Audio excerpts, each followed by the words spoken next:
The first fight obviously went the distance against Luis Palomino. Do you have a certain prediction for how this fight goes on December 5th? I think I'm gonna stop Buddy for real. I really do. I think I'm gonna stop him. I'm in better shape than I was the first fight. Know everything he was gonna do more so now than I did the first fight. I don't see any answers, and now that I know that I don't think he has any answers, I'm just gonna keep hitting him with things that he can't answer back with.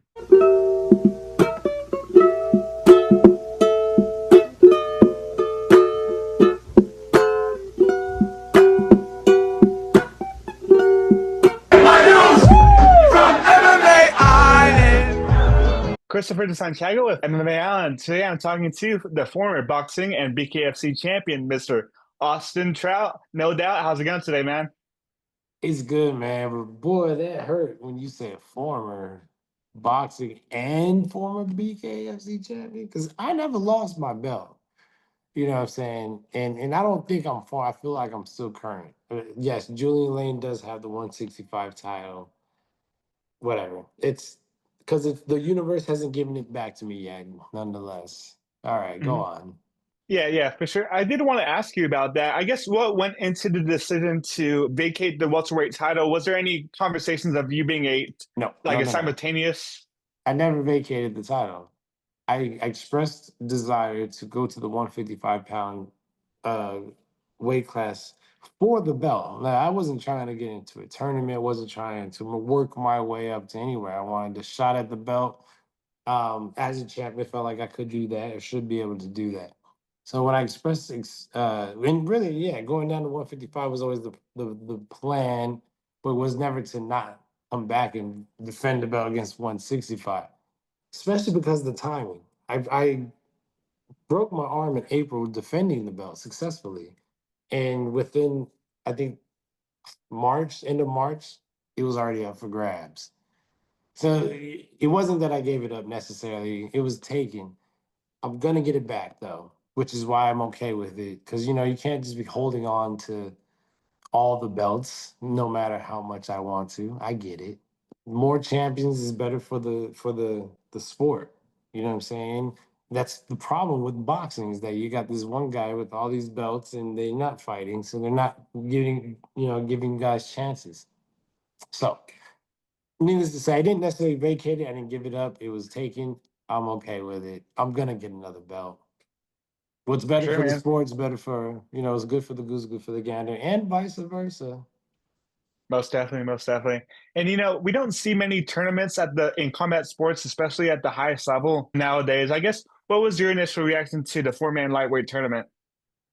At first, my my reaction was, all right, so they're gonna have a 4-man tournament to what? Fight me for the belt, basically. Like I'll be here waiting for y'all to figure it out, and you're gonna fight me for the belt because I'm champion. They're like, oh no, no, no, you're in there. I'm like, okay. So you want me to work my way up? That's fine. Anything that's worth anything is worth working for. So I will go get that. Nothing's really ever been given to me anyway. So I should start looking at things sideways if it's people like, "Hey, I want to give you a title." Like, I don't know. It's not how I've gotten things before, and it doesn't work out when you get something for nothing. So I'm here for it. Yeah, most definitely, man. The lightweight title, I mean, two division champion. Luis Palomino is a two division champion as well. I guess Yeah. what would that achievement mean for you? I mean, you have so many belts already. Put another one in. What does it mean to you? It's not just another one. It's my only title at the moment, right? I don't have any belts. I am not a champion at the moment, and I really want to be. I don't feel right when this. And again, in my mind, I am, but the recognition is not, and I don't do it necessarily for the outside recognition, but still, I want to match what I feel inside, outside. So it's very important to get this belt.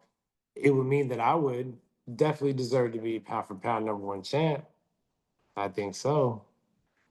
Nice. You ever talked to David Feldman about potentially being a simultaneous two division champion like Conor McGregor did in UFC, like holding two belts at the same time, ruling over both divisions? No, no, and why I won't because I don't I don't plan on being that busy, to be honest. So for someone who may have the energy to go and defend both belts, you know what I'm saying? Let them go for it. If I'm just gonna be honest, I Do could you have at see? one point. Yeah. Do you see yourself moving back up to the welterweight division? Yeah, why not? If it's the right fight, you know what I'm saying? Just I'm looking for a legacy. Once I get this belt, the only thing left to get would be two belts, or maybe even a King of Violence belt. Something Nice. like that. I'm looking for legacy, so I'll pump back up. Austin, the King of Violence Trout has a nice ring to it. I love it. I love it. Yeah, and I guess what have you made of Mike Perry's rise in this promotion? I feel like you guys are like the faces of BKFC, and I guess what have you made of Mike Perry in this promotion, man? But no, he's perfect for this game. Bare Knuckles definitely made for him. I don't know personally. I don't care for him, but as far as professionally, he is definitely a perfect bare knuckle fighting professional. He's got the attitude. He talks the trash. I mean, he's gonna bring you a good fight, even if he's battering someone down. It's still a couple worry moments for Mike because he likes to get hit and he likes to hit. Most definitely, most definitely. And you shared a ring with Palomino not too long ago. It was like February of last year, I believe. I Mhm. guess what can you recall from that first fight and what he did out there?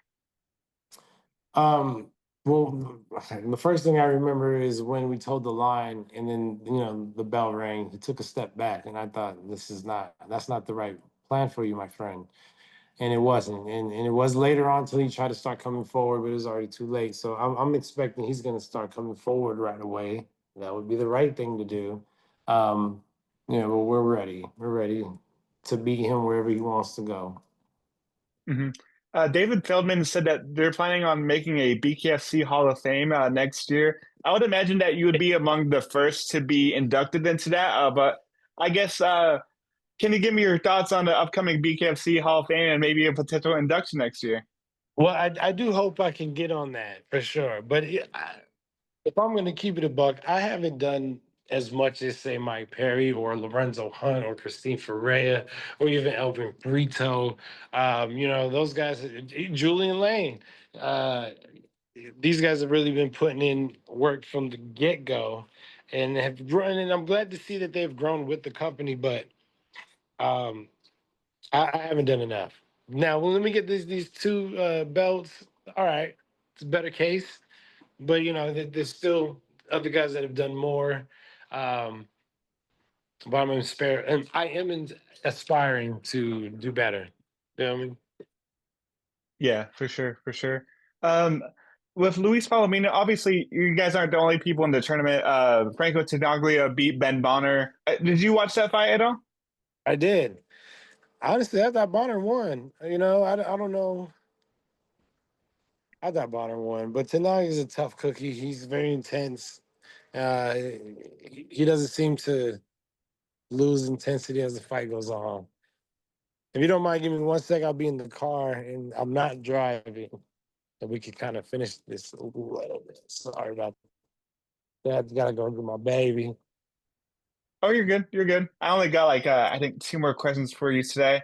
Yeah, I yeah. guess what was it like going to the sudden death round in your last fight against Trinidad-Snake, man?